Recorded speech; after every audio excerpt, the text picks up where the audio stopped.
good nice to meet you. Yeah. You excited to learn about your brain? I'm so excited. All right, let's take a look. Okay. Well, Shannon, thank you again so much for being here today. Thanks for having me.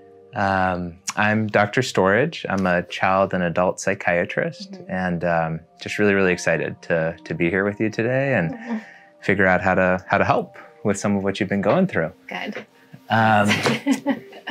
Tell me about what your goals are for today. So I think I just want to be like the best version of myself. I just feel like my brain is broken, and I say it all the time. Because I just feel like there's so many things that are not normal about me, or like I don't feel normal. Does that make sense? Was there a time where you did feel normal? I feel like as a child, maybe. But then I just, for as long as I remember, I feel like 8 years old is like maybe when things changed. And my parents got divorced then. Right. And then ever since then, I feel like things kind of just didn't feel like normal. Yeah, so that's most of your life. Yeah. Yeah. Tell me more about your childhood, especially maybe after 8. So my dad ended up with this woman who was just like awful. And I'm like already getting emotional. That's why we have you. Yeah. She was really, really abusive towards me. Yeah. And I feel like it just kind of like wrecked me as a kid at like a really like vulnerable age. And yeah.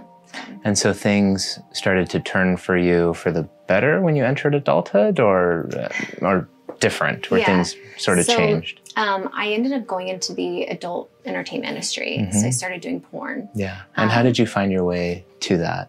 I feel like I just had like really low self-esteem, and I didn't feel like I was good enough to do anything better than that. Actually, at like 14, I became like a child prostitute. And like started getting into drugs really young. And that's kind of like where it first started. And then I started stripping. The boyfriend I had at the time, we weren't able to like pay our bills. And so he was like, oh, you should go do like the amateur night at the strip club, you know? So I ended up doing that, and I really liked it. It was like really fun for me. And I had somebody that had approached me in the club that said, oh, like, would you be interested in nude modeling? And I was like, I already dance naked. Like, sure, like that sounds fun. And I thought it was like a legitimate modeling agency. And so I was like really excited, and I thought I was going to be a model. And then like I came in, it was like a porn agency. Is that haunting you to this day? Oh yeah. I have, so now I do like YouTube and social media for work. Right. And all, like half my money comes in from sponsorships and brands. And I have kids now, and my life is completely different than it used to be. Every time I put a brand deal up now, I'm like so worried that, you know, they're going to contact me and be like, well, we don't want to work with you anymore. You have to take your stuff down. And it's like, it hurts, you know? But I feel like I've done a really good job at changing my life around from where I was. And I feel like I'm in a much better place now. I'm doing what I actually love to do, and I'm proud to be doing, which is basically like taking my past life and teaching other people that, you know, you can change and be a better person. And, absolutely. But I still feel like I still am having a lot of problems, like mentally, and I really just want to fix that. And that's why I'm here.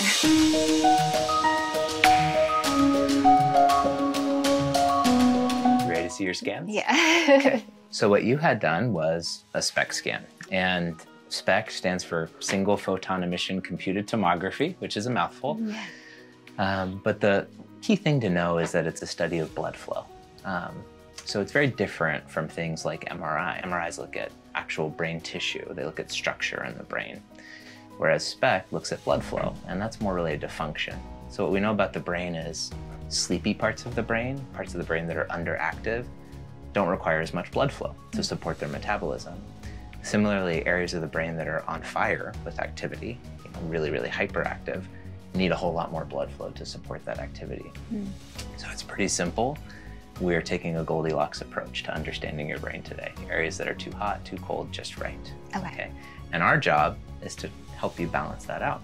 You know, calm down the hot areas and give a little boost to the sleepy areas. Okay. So there's 2 sets of images here up on the computer screen. These are not your scans. These are kind of our sample scans. Okay. On On the right-hand side, you'll see surface view scans. And so those scans are looking at the outside of your brain, the cortex. If I were to show you on an actual brain model here, we're talking about the bumpy part, right? Okay. And this is more your thinking brain, the part of your brain that helps control impulses, make good decisions, etc. That kind of localizes to the cortex. Okay. Memory as well. And the way that you read these scans is actually not by the color. So the yellows and the blues and the purples that you're seeing there aren't going to tell us a whole lot of information. What we care about is the shape itself. Sure. And so we like to see a brain that looks nice and smooth, you know, no obvious holes, for example. Now, if you see a hole in the brain, that doesn't mean you have a literal hole in your brain, you know, no Swiss cheese brains here. That means that that is an area of reduced blood flow. Okay. Okay. And then the view that we'll probably spend the most time looking at is this one here that I'm hovering the cursor over, the underside surface view. And so that would be like as if you're laying on a table on your back with your feet coming towards you and you're looking up into the brain. This view helps us see a whole lot of different structures that are important that we'll be talking about, okay? So that's the surface view. Over on the left-hand side, you can see images labeled active view. And those are looking at structures deeper in the brain, structures that are more important for emotional processing. Okay. So this is going to be very relevant when we look at your scans. And for these images, color is what matters. So for these ones, we're looking at blue, red, or white. Okay, most of the brain is usually blue, calm, resting. That's kind of baseline level blood flow. Red would be a step above that, so moderate levels of activity. And white is like white hot, you know, really, really active parts of the brain. Okay. You can see it's normal for there to be some red and white in the back. That's where your cerebellum is located.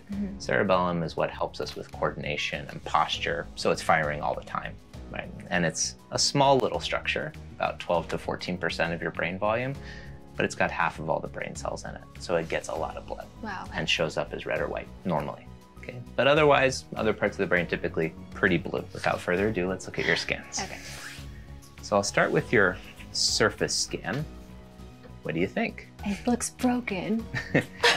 So actually, your blood flow looks pretty good overall. Okay. You know, I was pleasantly surprised with the amount of blood flow that you have to your cortex. Two regions where there is a slight reduction in blood flow, and I'll talk about those regions now. Okay.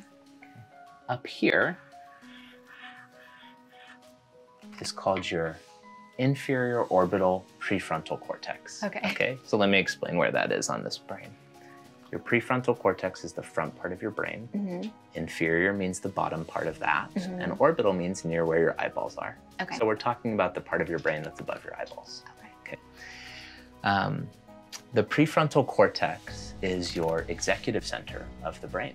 It is the part of your brain that helps control impulses, helps you push on that brake pedal when you need to push on that brake pedal, helps you make good decisions, plan ahead, find your keys when you lose them, remember your conversation as you're having it with your husband. And so you did have some reduced blood flow there, which absolutely correlates with some of the things you said earlier. Okay. The second region that had some reduction in blood flow was here and here. These are your right and left temporal lobes. Your temporal lobes are located near your temples, and you could think of them really as your temper lobes. Okay.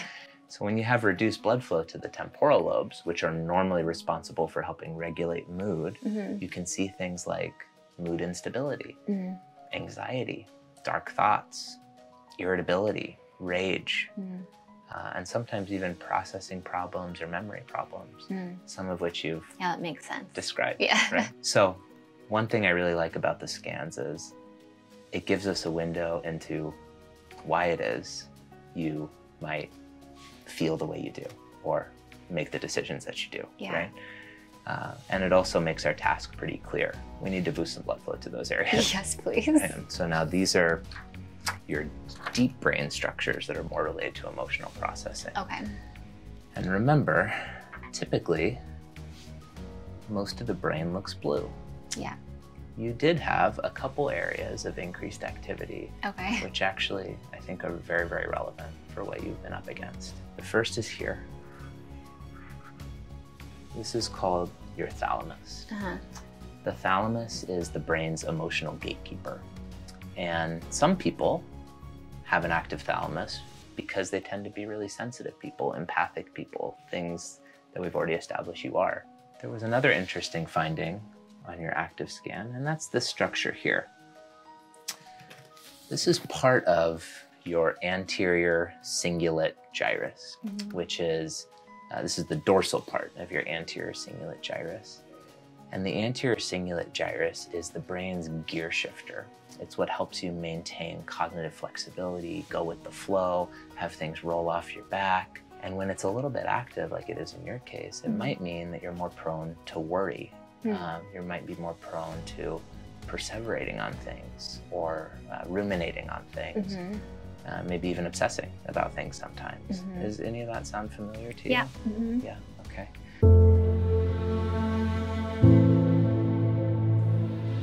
So my goals in treatment would be boosting blood flow to your temporal lobes, boosting blood flow to your prefrontal cortex, calming that thalamus, and calming that anterior cingulate. So like we talked about, the sertraline boosts serotonin in your brain, and serotonin is the key for calming the thalamus and the anterior cingulate. So going up on that is going to address those two brain regions pretty well. Okay. Now for calming the temporal lobes, I'd like to tell you about a supplement option that I think could be helpful. It's called GABA Calming Support. It has GABA in it, magnesium, and a few other natural ingredients that can help ease anxiety in a way that doesn't sedate you and is not habit forming or addictive. And so you can take anywhere from 1 to 6 capsules over the course of the day. Oh, wow. Yeah, so you titrate it to what you need and you listen to your body. So this is what it looks like. Okay. And you can see the indication there is calm for the overactive mind, which you certainly count. The main ingredients are GABA, which is the main inhibitory neurotransmitter in the brain. So it's what helps tell our brain that it's calm, that it's safe, that things are okay. It also has magnesium, which can calm the body and the mind. A lot of people take magnesium before sleep to help support their sleep and wind down. It has vitamin B6, a lemon balm extract, and L-theanine in it. So all of these things are meant to help promote a state of calm and to reduce anxiety. This is what the focus and energy looks like. The main ingredients are ashwagandha, ginseng, rhodiola, and also a decaf green tea extract. So this would be a natural way of boosting activity and blood flow to your prefrontal cortex. I think those are the main initial thoughts, and then obviously we can follow up with each other and see how things are going. I really want to see what the next step is for you and help pivot if we need to. Thank get you to so where you want to go. I really appreciate you taking your time to talk with me today. Thank you for being so open about everything you've been through. I mean, I hope that this has been helpful. Yes, very helpful. I feel like validated, like all these feelings that I've been feeling, now I can like see it on my brain. It's kind of cool, right? But it's even neater that we can fix the things that, we're not feeling good, and we are able to fix them with vitamins and like therapy. I think that's so cool. So I'm excited. Absolutely. I'm excited for you. Thank you.